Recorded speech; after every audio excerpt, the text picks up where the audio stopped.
ازاي تبقى غني في 2023؟ هل فعليا عن طريق دروب شيبينج زي الناس بتقول، ولا عن طريق الافيليت ماركتنج زي امازون مثلا زي ما هو منتشر على السوشيال ميديا؟ خلينا نتفق كده ان الحاجتين دول اللي هم دروب شيبينج والافيليت ماركتنج دول اكتر حاجتين الناس بتتكلم عليهم بقالهم حوالي سنه او اكتر، في فكره ازاي تقدر تعمل فلوس كويسه جدا من لا شيء، او وانت يعتبر معكش فلوس خالص، او حتى بمبالغ بسيطه جدا، وتقدر عن طريقهم تكسب مبالغ ضخمه والحياه تتغير وتلاقي حياتك بقت احسن بشكل كبير جدا. عشان كده انا في الفيديو ده جاي اتكلم على فكره ازاي تبقى غني في 2023، او بالاحرى ازاي تبقى غني في اي وقت ممكن، بس بنظره اكبر شويه. هتكلم على موضوع دروب شيبينج والافيليت ماركتنج وهوضح لك الموضوعين دول، لكن الموضوع اعمق من كده، وده اللي احنا ان شاء الله هنتكلم فيه مع بعض، لكن بعد الانترو.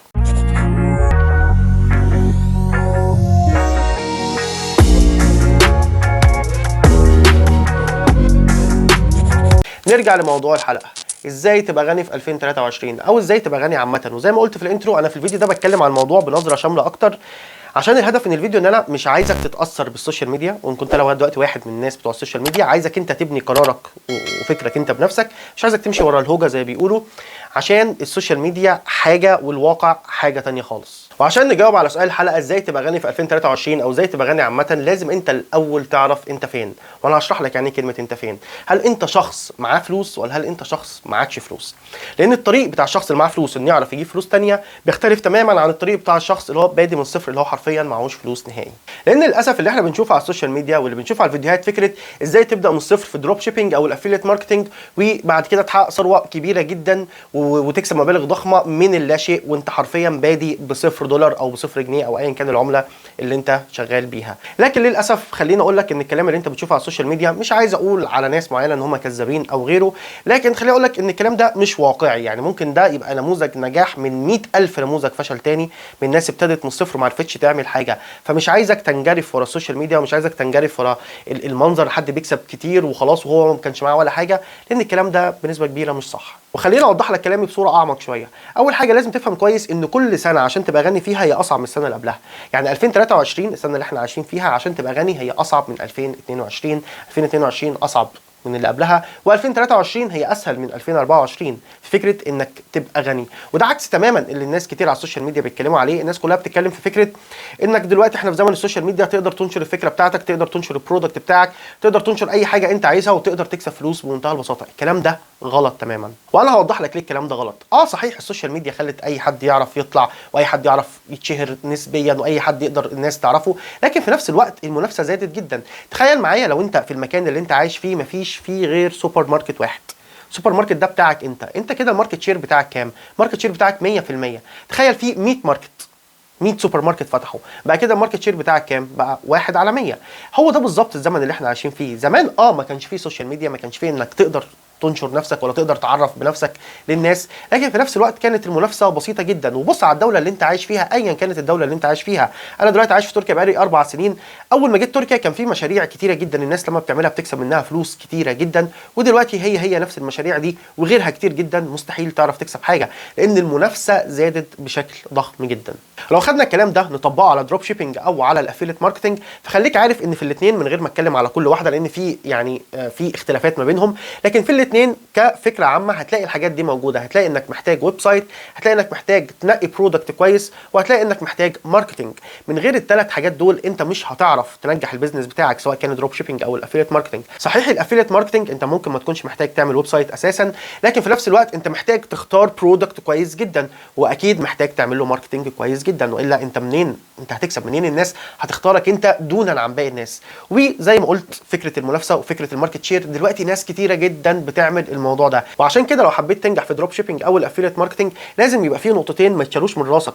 اول نقطه هي البرودكت، المنتج اللي انت بتشتغل عليه. لازم تشتغل على منتج ما يكونش منتشر، ما يكونش منتج اوريدي موجود في السوق والمنافسه فيه عاليه جدا عشان عليه طلب كتير. هو اوريدي في ناس كتير شغال عليه، واوريدي في حيتان زي ما احنا بنسميها باللغه بتاعتنا في مصر، يعني في حيتان ماسكين المنتج ده بيسوقوه بشكل ضخم جدا، بيصرفوا عليه مبالغ تسويقيه يعني خياليه حرفيا. وفي الاخر انت عايز تروح تبتدي في دروب شيبينج، تشتغل على منتج اوريدي موجود في السوق، اوريدي في ناس ماسكاه، اوريدي في ناس بتسوق له بشكل عالي جدا، وتقول اصلا الناس هتشتري مني. انت كده بتفكر غلط تماما. النقطه الثانيه هي فكره الماركتنج اللي هي التسويق، اللي هي برضو محتاجه فلوس.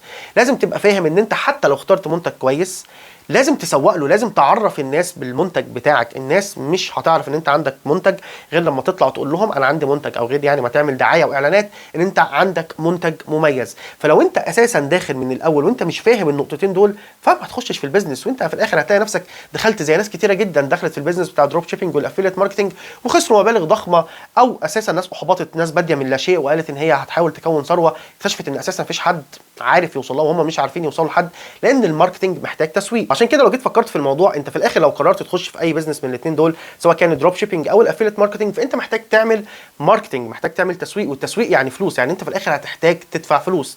دلوقتي هيجي حد يقول لي اوكي يا دلوقتي انا فهمت جدا، لو انا حد معايا فلوس فاجو اهيد عادي في اي بزنس من الاثنين دول، سواء كان دروب شيبنج او الافيليت ماركتنج، وان شاء الله هصبر عليه لحد الامور ما تمشي. بس لو انا حد معيش خالص فلوس، لو انا حد معدم معيش فلوس نهائي، او معايا فلوس بس مش عايز اخش باي مليم في البيزنس اللي انا داخل فيه، وفي نفس الوقت عايز يبقى معايا فلوس، عايز احسن من الوضع المادي، هنا هتنقل للنقطه الثانيه بتاعه الفيديو، وهي فكره لازم تفهم كويس انت الحل الوحيد بالنسبه لك هي انك تقدم سيرفيسز او تقدم سيرفيس للناس اللي حواليك، تقدم خدمه. وانا هنا اشرح لك يعني ايه. لازم تروح تتعلم مهاره معينه. لو انت ما عندكش ولا مهاره، هعتبر نفسك هعتبرك انت حد ما عندكش ولا حاجه خالص، روح اتعلم مهاره وانا هقول لك زي ايه، وبعد كده حول المهاره دي لخدمه، وروح اعرض الخدمه دي على الناس وخد منهم فلوس. على سبيل المثال، روح اتعلم مهاره فور فري، ازاي تدير الصفحات، ازاي تدير الفيسبوك والانستا والتيك توك والتويتر وكل الحاجات دي، وروح اعرض على الناس ان انا مستعد امسك لكم الصفحه بتاعتكم مقابل مادي اكس ايا كان هو ايه. ناس كتيره جدا على فكره فشل تماما في اداره الصفحه بتاعتهم. انت مجرد اتعلمت ازاي تدير الصفحه، ازاي تنزل بوستس، ازاي تقدر تعمل اعلانات، ازاي تقدر، انت مش هتدفع حاجه من جيبك، انت مجرد اتعلمت ازاي تعمل الحاجات دي، شخص هو اللي هيكون مسؤول. عشان اديكم مثال، انا هنا في تركيا في حد كنت بتكلم معاه بفكر اعمل ويب سايت، بيقول لك ان هو هياخد على الويب سايت بس على فكره اداره الويب سايت، وان هو هيعمل اعلانات للويب سايت، هياخد $150 في الشهر.